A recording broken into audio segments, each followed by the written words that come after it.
It's always nice to meet some new people from a show that I've seen time and time and time again. And I got to be honest with you, I never get bored seeing Mystère, which is here at TI. Dina, how are you? Oh, I'm very well. How are you, Alex? I'm really good. Nice to talk to you. And also to Carl. Very nice to meet you and great to talk to you. Lovely LA accent there. Not quite, a little bit further east, I would say, quite a bit. You're from Portsmouth? Portsmouth, England, yes. All right, let's start with you then. How do you go from being a little boy in Portsmouth doing nothing to one of the biggest shows in the world? It was a long journey, which started with my gymnastics career back in England, and was fortunate enough to compete for Great Britain and then gained a gymnastics scholarship to Penn State University in the States.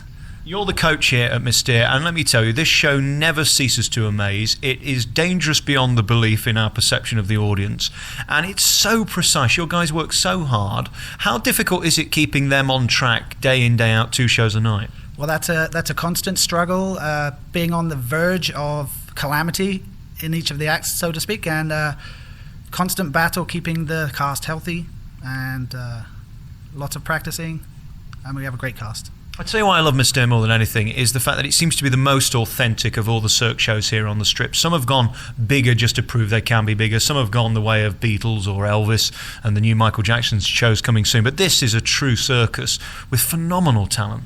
Yes, it's the classic Cirque du Soleil in every sense. I think people should always see Mystère first, just for that very reason. That's the benchmark. And of course, the great thing about Cirque is the majesty of it, the way that your guys come on and do their thing. And then to complement that is the tremendous music, beautifully sung and put together by people like Dina. How is it to watch them every night and do your thing on the sidelines? Well, you know, it's interesting you mentioned that because the band and the singers, we see the show every single night. We watch every single show. And I have to say, I never, ever get tired of it. And I still get completely excited watching certain acts.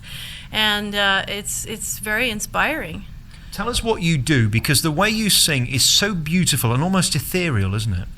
Oh, thank you. Well, the style of the Mystère music is really, really beautiful because it kind of ranges from like almost a classical choral sound and what you might call an ethnic folk music sound. It's very pure. It's not very pop sounding at all. It's much more sort of I don't know, mysterious, just like the name of the show. But it's definitely not really a pop music sound, and so for me, I like that because I have a very eclectic training, so it's perfect for me. And knowing that I was talking to you today, I listened a bit more closely to the music, and it's almost operatic in places, isn't it? Yeah, some places it is, but it needs a flexible kind of singer who can change styles because some of the pieces sound operatic, and then some of them were inspired by like African pygmy folk singing, and so you have to be able to switch back and forth like that. Tell me again. African pygmy folk singing. Right. What exactly is that then? I haven't seen it in the charts recently. Well, there's this tribe that has this amazing vocal style where they kind of do a little yodel and a very nice high kind of sound, and so that's in the Kunya Sobe song as the inspiration. We're not trying to sound like them, but it was an original inspiration for the composer. Should we have a listen to that? It's something like Kunya Sobe Manievo Sade Kunya Sobe Manievo. So it's kind of like a folk tune or something. I love the heart you have to sing this twice a night because really both of you are in the same camp that you don't get any glory because the guys who are on stage get all the glory, but you're really doing the hard work because without you they wouldn't get on stage and without you there'd be no music. It's true, and I must say, in Mystère, the band is always visible, but we're up above on some platforms, and we're not super well lit. So people see us, but we're not really in the spotlight. But that's all right, because I know that we're so much part of the atmosphere, and Cirque is known for having wonderful live music, except for the concept shows like Love, but that's a different thing altogether. But the live music is such an important part of the show, so we can be with the tricks. Whatever they do, we're going to be synchronized with them, no matter what.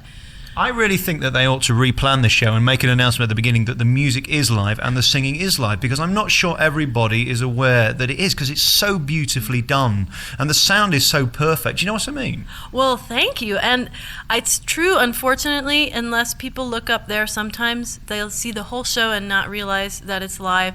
And in fact, a friend of mine had visitors, guests, up in our light booth, which is behind some plexiglass. And after the show, they said, "Oh, well, that couldn't have been live music because the singing was so perfectly in tune the whole time. It had to be a recording."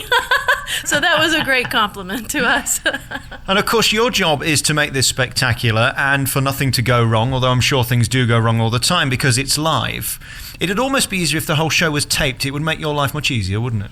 Well, not so much, because when surprisingly often we are improvising to a certain degree where we'll have to maybe add something or take something away or do something a little quicker. So the live musicians pick up on that and stay right with us.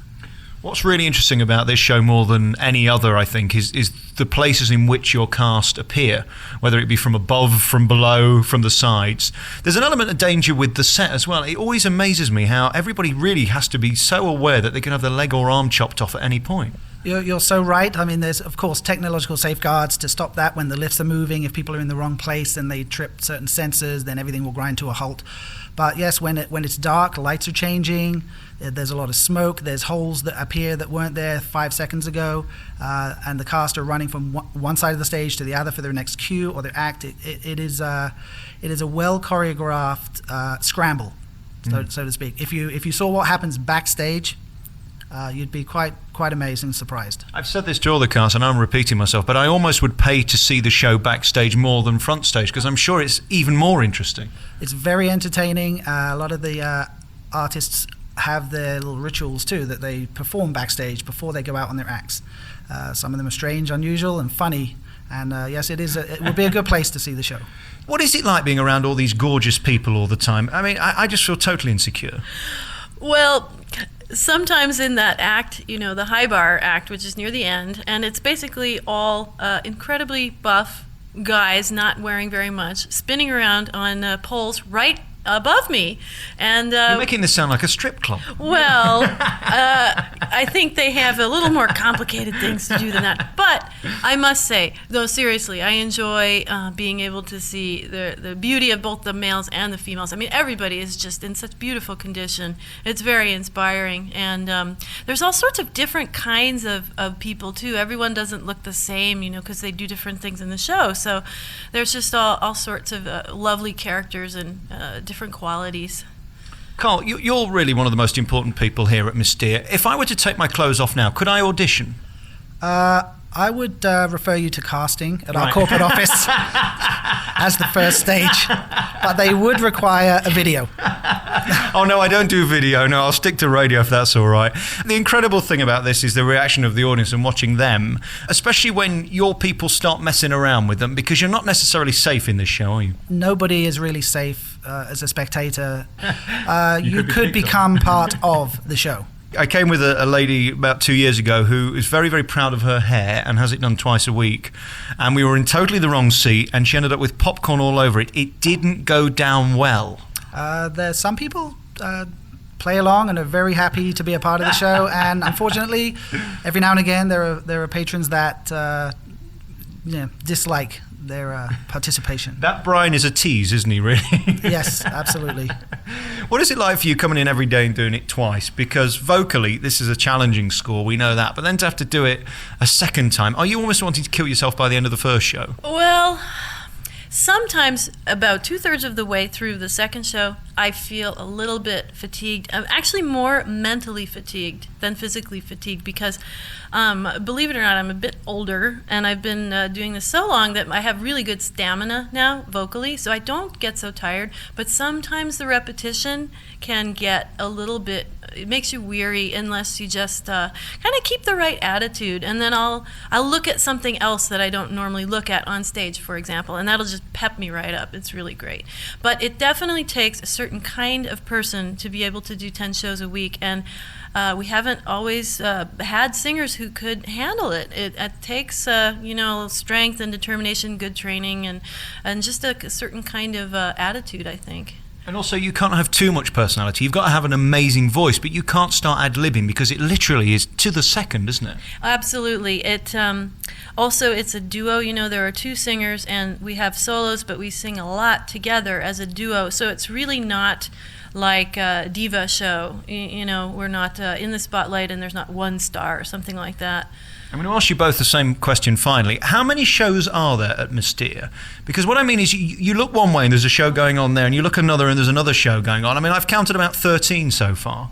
I guess it would have to be as many as are on stage, or maybe as many artists as we have, which is over 70. Is that right, Carl? Approximately 75 artists. Yeah. Carl and Dina, thank you for talking to me, especially after your two shows. You must hate me this evening. I'm sorry about that. Oh, no, it's fun to meet new people, and thank you for enjoying the show so much. And you have a tremendous voice and really a beautiful talent. Thank you for talking to me. Oh, my pleasure. Very, very nice to meet you. And Carl, congratulations on a wonderfully put together show. Thank you. Thank you so much.